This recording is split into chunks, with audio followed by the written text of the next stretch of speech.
Welcome to the Nebraska Soybean Board Weekly Market Roundup, being brought to you by Nebraska soybean farmers and their checkoff. I'm Susan Littlefield, and welcome to a week that's been interesting. If you think this week is interesting, let's see what happens at the beginning of next week and how our markets react. We are going to talk a little bit about that with the elections just around the corner, but let's talk exports. What a week we had, especially as we've started out this new marketing year. We're going to dive into all this and a lot more on this week's episode. Meet the champions of innovation in the heart of Nebraska. They're not just farmers, and they nurture more than just crops, pushing boundaries and turning challenges into opportunities. They trade knowledge and know-how, and their dedication doesn't end at harvest. It's in your every bite and every drive. The future of food, fuel, and fiber, and the future of Nebraska starts right here. And welcome back once again. As you can see, Jim McCormick joins us and Jacob Burks joins us. Both of the gentlemen are with agmarket.net. And first of all, I got to say happy November. I don't know about you guys, but it seems like the summer and fall just kind of flew right by, and we're looking at the wind down of 2024. Yeah, it is amazing, Susan. I would say probably a vast majority of our clients are done harvesting.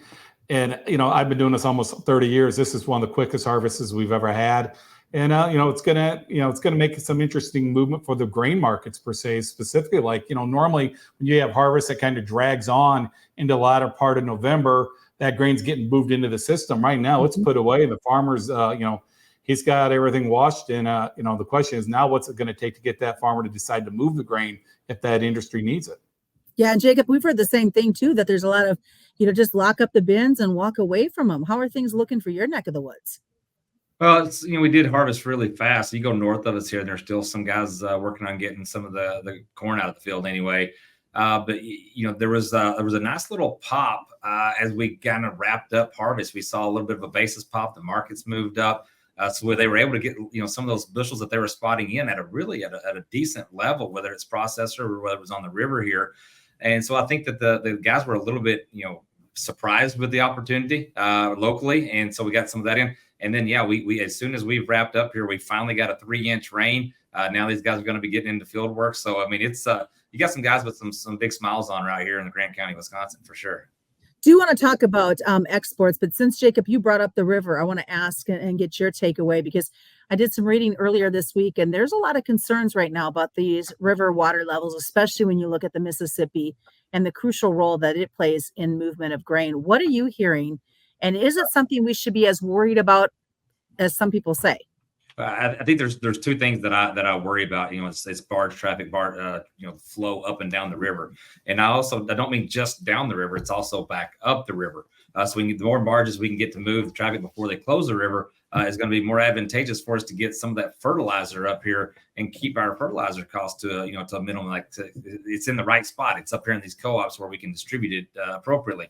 That's one thing. The second thing, it's hard to market your grain looking out your window. It's also hard to look at what basis levels should be doing whenever you see 3.5 inches in this very concentrated area on the Mississippi River. And we know it didn't get everywhere, but it's up here in this area. And if we can get that river level higher, and we can get that barge freight to come back down a little bit, it's going to give these co-ops and give these river terminals an opportunity to maybe increase their bid because their cost is maybe a little bit less due to barge freight. Jim, what a week these exports brought. What is your takeaway of the appetite that's out there right now for U.S. crops? Right now, Susan, it has been ferocious, plain and simple. I mean, if you look at the bean sales, they were off to a kind of a horrible start earlier this year. They've really picked up. We're actually ahead of the 5-year average on the beans. The corn sales are the same way. One thing I'm really going to note is Mexico. Mexico is pretty much one of our biggest buyers of corn nowadays. But what's interesting, they have now bought about half of their year's anticipated consumption or imports, which is about 23.5 million metric tons. They bought a little over 11 million. So now the real question is, as we get closer to this presidential election, with this aggressive buying by the Mexican importers, was this a game changer and they're actually going to buy more grain than what the government thinks, the 23 million? Or was the situation where they're more front running essentially the presidential election, because there is a fear of a trade war that could break out, because President Trump says if he gets reelected, he's going to raise tariffs, not just on the Chinese. He's talking about raising tariffs on the Europeans. He's also talking about raising tariffs on the Mexican cars that are being made in Mexico and car parts that are brought back in the United States. And unfortunately, American agriculture, we overproduce domestically. We produce not to feed just the U.S., we produce to feed the world. So when we do get into these trade scuffles, agriculture usually takes the brunt of the pushback. So there is some risk, I believe, depending on how this all plays out on Tuesday. So let's talk a little bit about that. It's kind of the elephant in the room. I mean, I don't think anybody can sit down right now and have a conversation without somebody being frustrated as you look at both sides of the election. So having said that, what do we see? How do we prep as folks in agriculture, not knowing who is going to be in the White House come after that election on Tuesday? Well, right now, I think you got to look at his. Go ahead, Jacob. No. Hey, one thing the way you need to look at Susan, honestly, is that's first you got to look at. I'd say the elephant in the room is President Trump, plain and simple. He is out there promoting. Like I said, he is promoting tariffs. He did it in his first term. He said he was going to do tariffs. He did do tariffs, and we know what happened. The price of beans broke, and they broke hard. So I think if you're a producer out there, you've got to be cognizant. If President Trump is reelected a second term, more than likely he's going to follow through with that tariffs. And more than likely, the prices are going to get hit with it. The beans, I think, risk is extreme because right now Brazil is getting their crop planted. It's not early, but it's right on time. A timely bean crop in Brazil and South America in general would mean more than likely trendline yields. Trendline yields pushes the world ending stock to all-time highs. It pushes world stocks to use at all-time highs. So you've got a situation, potentially, if we have a trade war and the Brazilians can feed that demand for the Chinese and the Chinese can walk away from our purchases they've done or essentially stop purchasing altogether, you're probably going to see prices go down. So there is some risk there. Now, but it's not all completely just President Trump. Kamala Harris is obviously following President Biden. President Biden has put tariffs on the Chinese. The Chinese are not happy with the tariffs we've put on. We've slapped some tariffs on Chinese EVs. If you look what happened, we did that, but China didn't push back. When the Europeans slapped on Chinese tariffs on their EVs, China pushed back. When the Canadians pushed back and slapped tariffs on the Chinese, the Chinese pushed back. So I think even if Kamala does get elected, I think there's a real risk that the Chinese will push back and maybe institute more tariffs and maybe on our agricultural products. The reason why I think they're doing it now is they don't want to look like they're weighing in on the election. But I think history would tell us, just based on what they did to the other two, the European continent and the Canadians, they are going to push back. So there is risk to the downside, no matter, I think, who gets elected.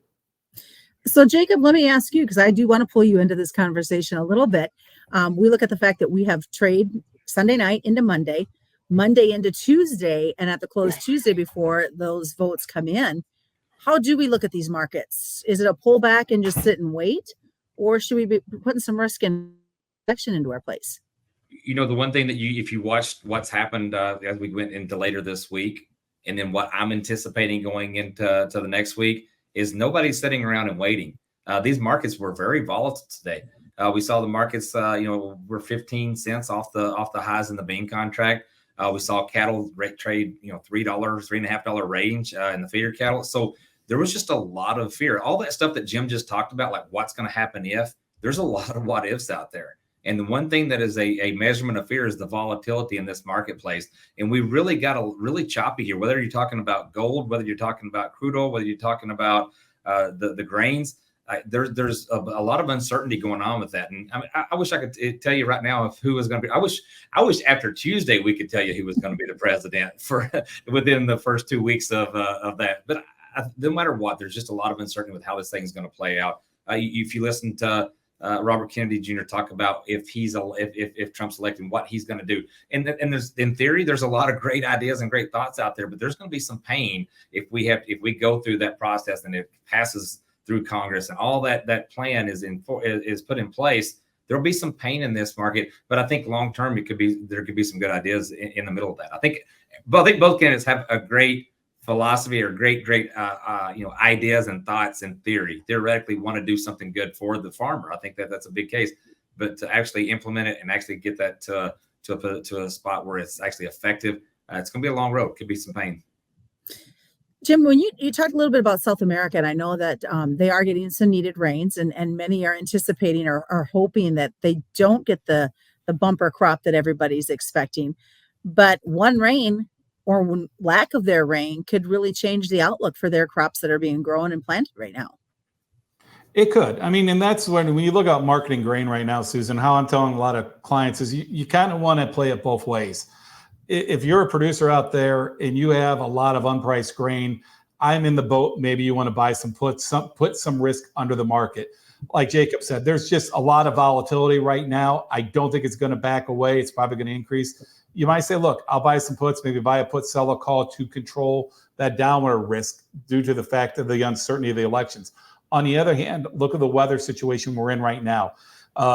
We've been bone dry here outside of Chicago. We cannot catch much of a rain, but this upcoming week, they're now talking up to 4 inches, 6 inches of rain. We'll see if that happens. We can't forecast the weather. And if the weather situation changes and we see dryness issues in the U.S. continue, it'll affect the wheat crop this winter.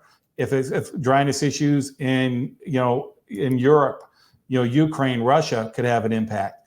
The weather in South America could look good here in November, but it could turn bad in January. The safrinha corn crop, remember, it hasn't even been planted. Now, the safrinha corn crop, it's not going to get in early because the beans went in on time.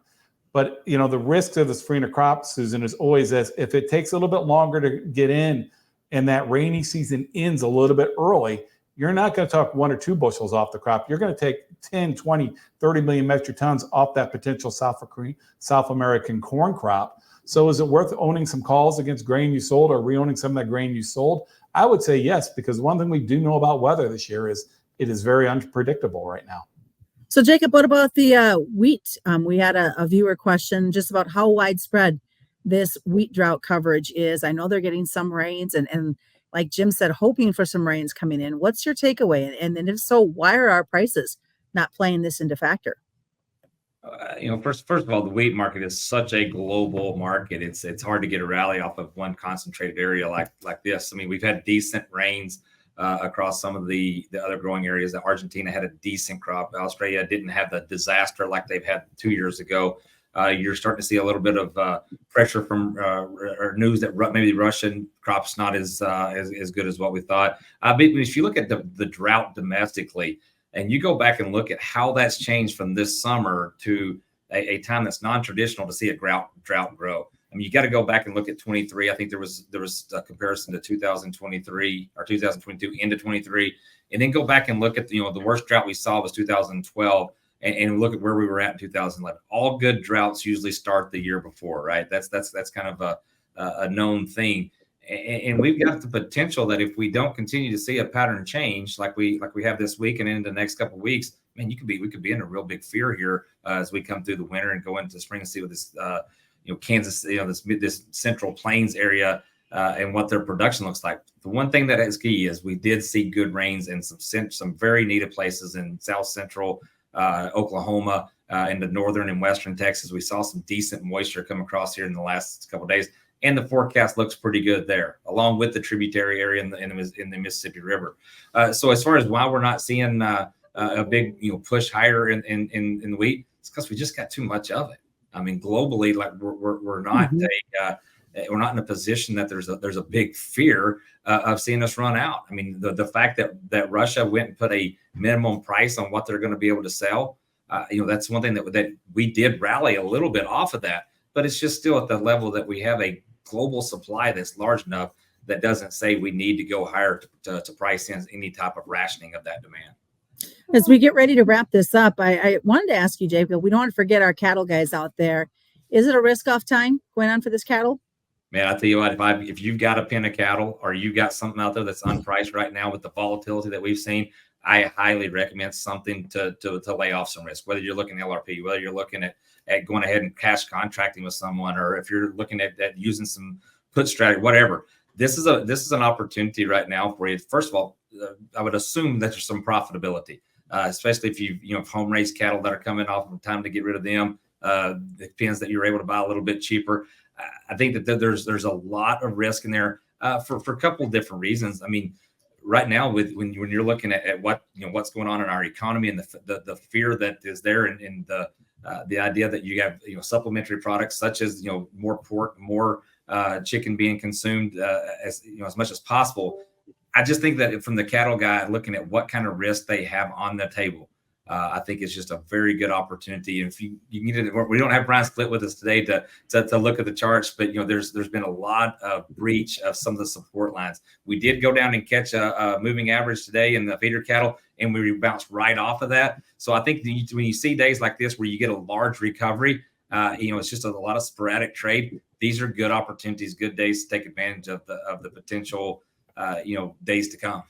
All right. Well, gentlemen, unfortunately, we have completely run out of time. I appreciate both of you joining us today. Of course, Jim McCormick and Jacob Burks joining us with agmarket.net. Quick reminder, commodity futures and options do involve a substantial risk of loss, not suitable to all investors. As we do this week's report from NCC, the Classic in Kearney, that's another Nebraska Soybean Board Weekly Market Roundup.